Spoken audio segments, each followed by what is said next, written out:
আগন্তুক আহিবলগীয়া বিধানসভা নিৰ্বাচনৰ প্ৰতি লক্ষ্য ৰাখি আমাৰ আৰক্ষী প্ৰশাসনৰ ফালৰ পৰা যিখিনি পদক্ষেপ লোৱা হৈছে,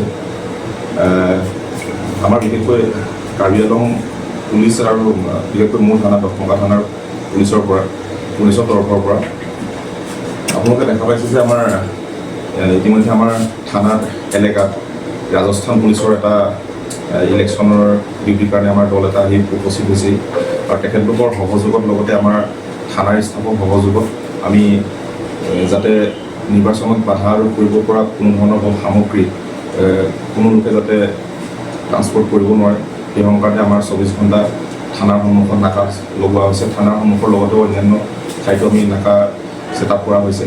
লগতে আমাৰ যিসমূহ কিছুমান ক্ৰিটিকেল এৰিয়া আছে, ক্ৰিটিকেল পুলিং ষ্টেচন আছে, তেনেকুৱা এৰিয়াতো আমি ৰাজস্থান পুলিচৰ সহায়ত আমি এৰিয়া ডমিনেশ্যন ফুড পেট্ৰলিং আদিকে কৰি আছোঁ।